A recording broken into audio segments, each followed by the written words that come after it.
So we have Breakdown, and I also have Stunticon Breakdown, who's named Krushetel. Since I don't know in my AU, he's Russian. So, yeah. Russian. So, yeah. He's Russian. Hello. But basically, what happens is he was like, okay, I'm gonna be a prison guard. And then Breakdown was, well, the prison guard. Hence why he's so double deckered on a Friday night. Yeah. Also, in my AU, his legacy design is modified. It's more stylized to where it doesn't just go from, crotch to boobs. He actually has a waist and also arms that aren't stubs. So, he's a bit of a longer guy. Still huge, though.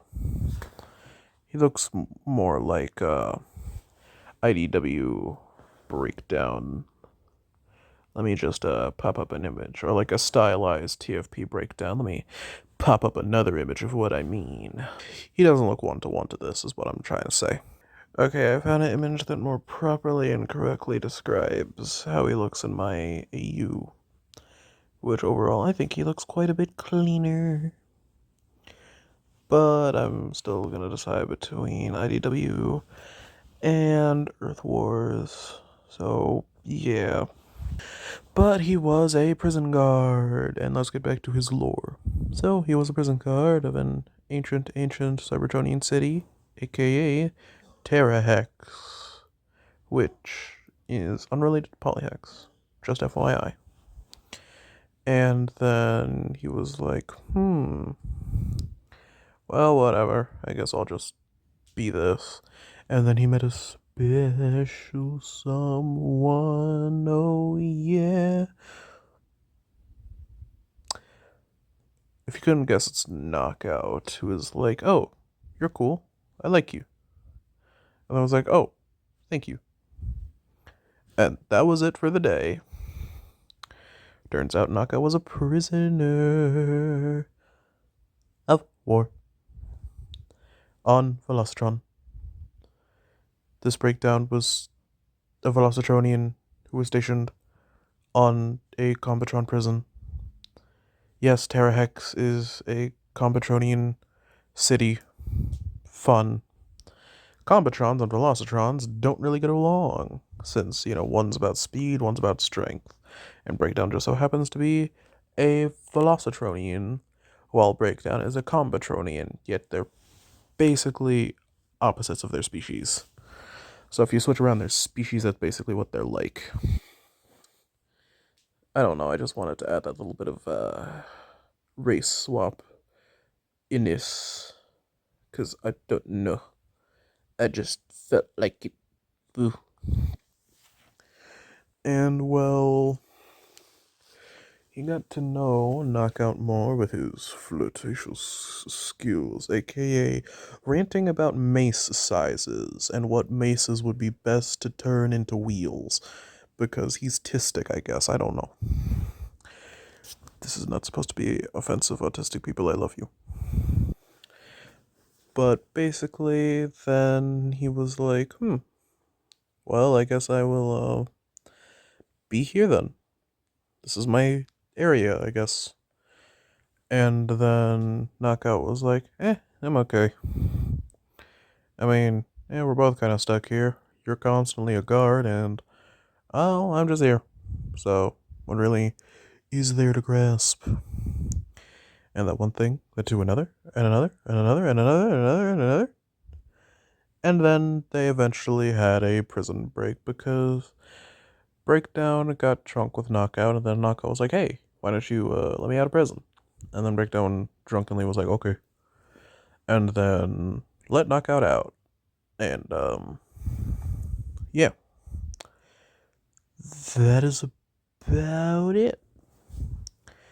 Then, well, that's about it for this time period in his life. Then he met the Mayhem Attack Squad, basically an activist group that, Knockout was a part of. Or, well, had a friend, Windsweeper, and, they got along with, the whole idea of, hey, revolution via death. Cool. If you couldn't tell, I've been watching a lot of Akame ga Kill, so, if this group seems Akame ga Kill inspired, deal with it. Idiot. So then they were like, oh well, what can one do? And then he joined the whole thing, was like, I can get used to this. This is nice. I like slaughtering people and getting in trouble with governments, because screw the government. So actually, this breakdown isn't actually part of the Decepticons, because in my EU, the Mayhem Attack Squad is its own faction. And probably wondering, oh, but he has the Decepticon badge right there. Well, yes, because he was a Decepticon guard of Terrahex. Well, more of an Ascenticon, and then it went into Decepticons, because then the Decepticons were like, okay, but then, like, changed the symbol, but then he got drunk, and then things happened, and then more things led to another, and then it's just a whole other thing. Now on to Windsweeper. Windsweeper, the interesting fellow. Mainly because he was originally an aerial bot. Yeah, no, he's not a seeker, he's an aerial bot. And, yeah, I mean, you can kind of tell, since the aerial bots usually always had their cones as type of symbolism. And, well, eventually was like, hey, Alita, how about no? Like, I don't want to serve the government. I don't want to be part of this government entendre that we're kind of put in, and neither do my little buddy guys. So, like, please, think, woman. Otherwise, I'm gonna have to leave. And then Alita was like, nope, we're serving Cybertron. That is final. If you don't like it, then go and die. And then Windsweeper was like, okay, I'll leave. Says you have to be a jackass about it. And I'll make sure that you rue the day that you didn't listen to me, because I got a bad, bad, bad feeling about the Senate.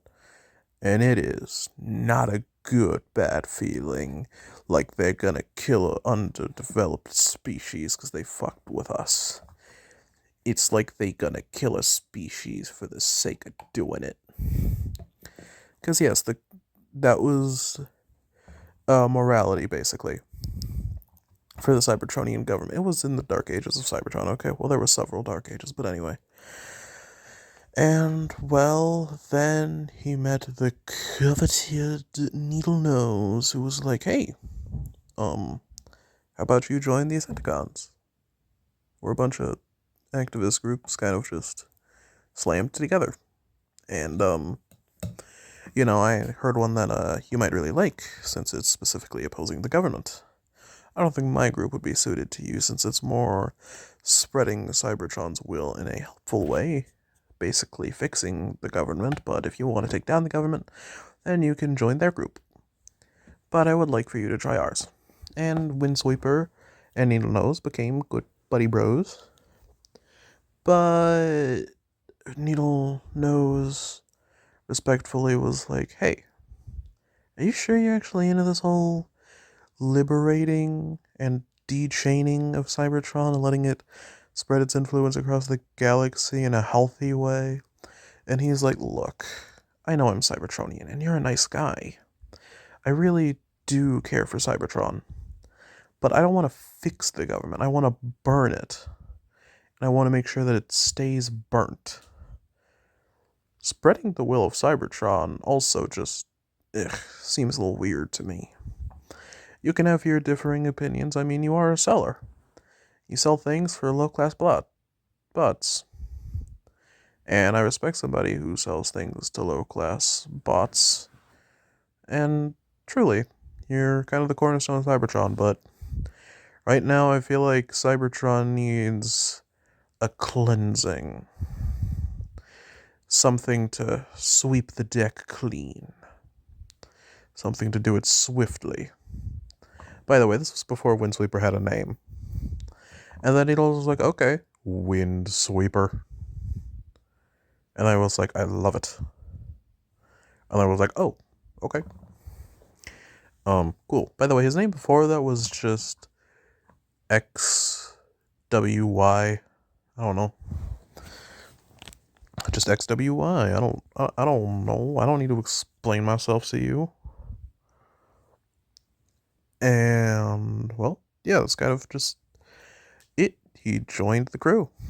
There's really nothing to say. I mean, he just was like, hey, Bludgeon, I'm joining this crew because I don't like the government.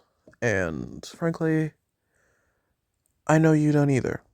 Plus, my little target master, combat companions, don't like it either. So, by all means, you need guns? Well, I got 2. And if you can count their guns, I got 6. And if you can count my built-in artillery, you got 10. They gotta leave it. And Bludgeon was like, well, Bludgeon doesn't really talk in my AU, since he physically can't talk. I mean, he can talk, but that was after he stole somebody's voice box, since he had a malfunction. But basically, he Cybertronian sign languaged it, and was like, okay. I would require more guns. We have a little too much melee on our hands. And frankly, I think a flyer would be nice to have. After all, why wouldn't we want a flyer? Especially one who worked with the government before. That'd be perfect. And we move on to my sweet, sweet child Barrage. Yes! Yes! Yes! I want to suck his bug dingaling. Anyway, so. Barrage was part of a hive fleet of the Insectron species. Yeah. And he was a warrior. And basically, the Insectrons aren't really Cybertronian. They're just beasts, basically, who have Cybertronian alt modes. Or Cybertronian. Cybertronian alt modes. God, the amount of heavy finger quotes I put it in made my knuckles pop every time I did it. That was painful. So, yeah, that was painful. Pain. But anyway, basically, he was a warrior of the tribe. Sometimes he would stay in the tribe, sometimes he would stay out of the tribe, sometimes he would go here, sometimes he would go there. He would go all around the town. And, well, I don't know. He built different. He's just a dude. But then Mindwipe, being Mindwipe, was like, you know what? I feel like fucking somebody up. And he specifically picked Barrage.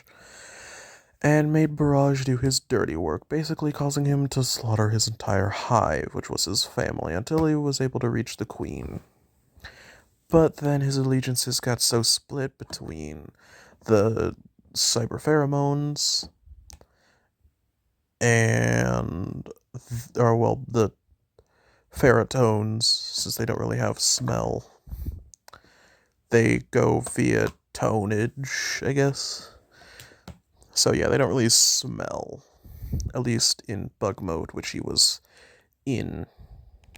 But they still don't have pheromones, it's just ferrotones, which is basically a little wavelength between insectrons.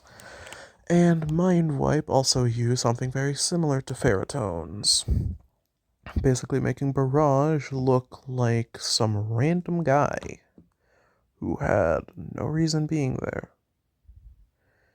And, well, that was something that, desperately messed him up and caused some emotional damage. Because, I mean, imagine you're forced to kill somebody you love, and you don't even know it. And, well, he did. And, well, you know, he was basically exiled from his whole little Insectron group. And you're probably like, oh, but he killed everybody. Well, it was part of a bigger Insectron group. It was part of a species. He was exiled from his species of Insectrons. And then was kind of just left. And the thing is, Insectrons don't usually see, they use pherotones. And, well, Mindwipe, just to get his final sick little kick, disabled his ability to comprehend pherotones. And without pherotones, he can't see. And with an inability to see, he was basically destined to die. He had nothing to do. He just sat in the cold jungle outages of planet to planet, scuttling onto ships as they take off, trying to eat something, constantly bumping in, crashing into things, causing him to have a speech impediment from all of the brain damage and basically being cut off from the world. All he could hear was garbled, nonsensical noise that didn't mean anything, since he couldn't understand any of the languages. And he was alone. He had nothing. His species exiled him. He didn't have his crew. He didn't have his colony. He was alone. He didn't have anybody. Every night, whenever he felt sleepy, he just went to the coldest pile to try and cool down his damaged circuitry so it doesn't overheat and kill him. But some nights he didn't even bother. In fact, sometimes he dug himself in so he could insulate himself in the heat. Because sometimes he was just so far gone, he couldn't understand why. He didn't know why. Everything hurt. Everything didn't make sense. Nothing was right. He didn't have anything anymore. All he had was the crest on his chest, and even then that started to slowly fade from his mind. Sometimes he transformed into robot mode just to see if something, anything would happen. But nothing did. He was left alone for years upon years, decades, centuries even. After a while, he couldn't tell the minutes from the days, from the months, from the years. Everything was absolutely and utterly gone. At this point, he lost all sensation, pain, remorse, feeling. He couldn't smell, he couldn't see, he couldn't feel, he couldn't grasp, he couldn't do anything.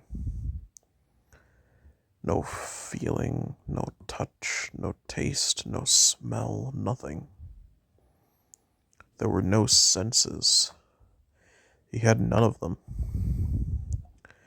And, well, without that, he was basically a goner. He had no purpose. He had nothing.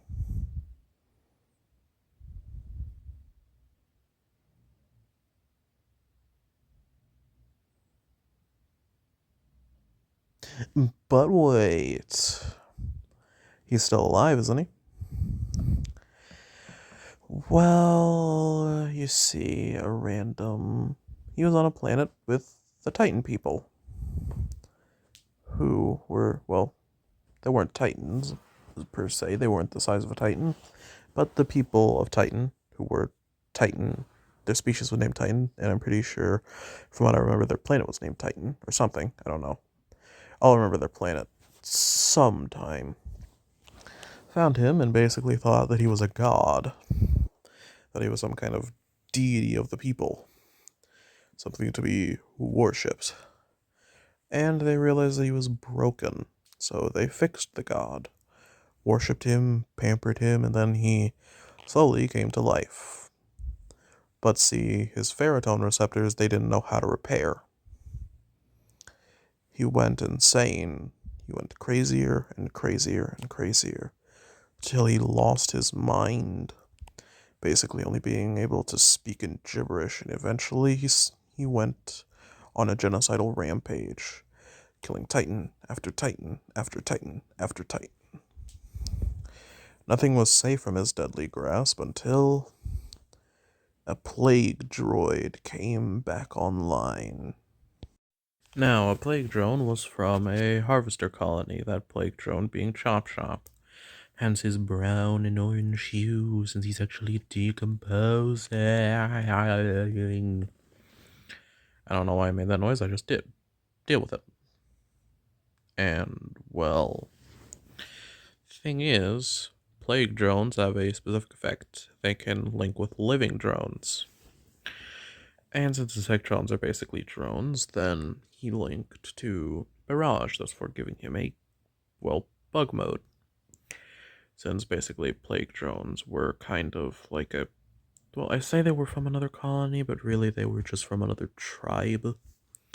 They weren't actually bug Cybertronians, they were like from basically a mimic species, and thus for, a plague drone then copied Barrage, then became a different type of bug, then became Chop Chop. And that insanity kind of split between them since he basically took half of the mental, everything basically. He took half and half of the mentality. He didn't take any of the memories though, since they both had unique and proper memories. But overall, that split the insanity, making them both slightly whack jobs, and sometimes Barrage still speaks gibberish, meanwhile, um, Chop Chop just speaks lost languages. Because, I don't know, he can't. Because, again, he's a plague drone from an ancient tribe. I don't feel like I have to reiterate. Well, actually, no, I've never posted any of Chop Chop's lore here. So, basically, a long time ago, in the age of Nova Prime, which was right after the Primes, since he was the first Matrix-bearing Prime, since basically all of the other 13 shared the Matrix equally, so then, yeah. There was a specific species of Grabus drones, or Mortalis, as people in the MTMT community know. I just renamed him to Gravus. Or Gravis. And, General Grievous. Anyway.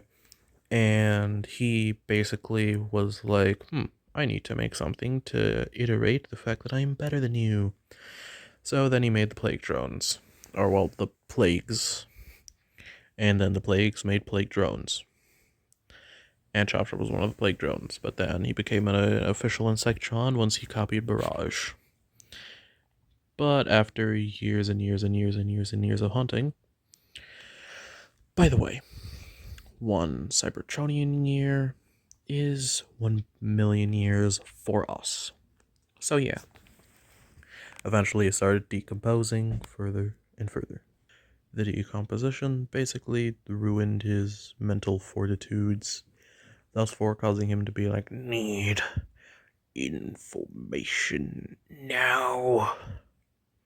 His voice also changes sometimes, since, that's kind of, plague drones aren't their own people, they're a bunch of other people smacked into one person. So each and every limb is a smaller organism. Except for the head. The head is his own thing. But everything else is kind of just copying around at the speed of sound. And overall, that was kind of what he did. I haven't really made a bunch of Chop Chop lore, and I don't want to really butcher him. So that's all for Chop Chop for right now. I will give more lore ASAP. Oh, also the reason why he became a different bug is because, well, Barrage was an extinct bug type. and then he went to the thing with the closest DNA strand. Otherwise, plague drones will just take the exact model. And also, the reason why he is uneven is because he's, well, a plague drone. He kind of just sits there till he gets hungry. And then once he gets hungry, he gets mad, and then when he gets mad, well, he hunts. And when he hunts, well, then he feeds. And then he's no longer hungry. And then he's docile. And then he's chill. Because he's a chill dude. He's just a chill guy. Until he's not. And him and Barrage are actually very close. They almost have a brotherly bond, since both of them are from long bygone species that are either extinct, almost extinct, facing extinction, or incredibly hard to find, but everybody knows that they are facing extinction. So overall, they're basically two in the same. Or, well, one in the same. Or, well, two in the different. Or, well, it's hard to translate. And also, with that little lucky thing, basically, let me just give you a visual toy demonstration. These little nodes, then stretched all the way, and then bonked Barrage in the head, and then it basically gave him his Pharadones back so then he could see. So the reason why I don't have him in any eccentric poses is because he's basically just a guy. He's a zombie. Now eventually he does gain more and more and more and more personality, until he becomes the good old mercenary of death. And you're probably wondering, oh, how they joined the Mayhem Attack Squad? Well, it was all Chop Chop, actually. Once he fully developed his personality, he was like, you know what? You know what, Barrage? And Barrage was like, what? Chop Chop was like, we should join a faction, a group of misfits like us. And the Barrage was like, I like our cave life. Why do we gotta go? And it's like, don't worry, it'll be fine. And then it was like, okay, fine, I guess. And then he was like, yay. Well, this wasn't their exact conversation, but it was just my tired brain just putting it into words. And then they went, and they just kind of came around. They didn't even really ask. They were just like, okay, this is our colony now. And they were actually hidden for many, many years and saw some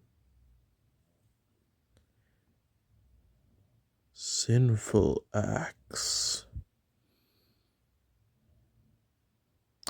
And well, overall, once they were discovered by Bludgeon tested them by putting them up against Venom, who currently doesn't have a toy yet, so I can't really demonstrate him, but I will. I promise I will do my best to get that Venom toy when it comes out, so then I can complete my Mayhem trio.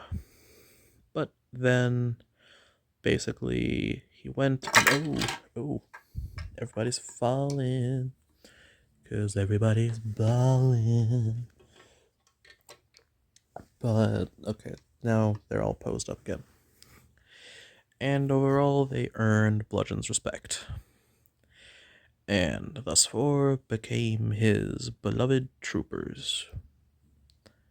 And by beloved, I mean they were just kind of there. Nobody could get rid of them. Nobody cared enough to get rid of them. They helped enough. By the way, that's a woman. So yeah. That's a woman. Well, actually, unless stated otherwise, all Insectrons are women. So deal with it. Including Barrage. Well, Barrage is kind of... They don't really have pronouns because, again, genderless species. But overall, yeah, they're all biologically scanning female bugs. And then, yeah. So yeah. That's them. And I love them. Even though some of them have ugly designs and some of them don't have the best posing. I love them. And I really hope I can get Venom and that Spinester 2-pack and the Mayhem Attack Squad final 2-pack with Bludgeon, because that would be nice. And then my team will be complete. Until they release Carnivac.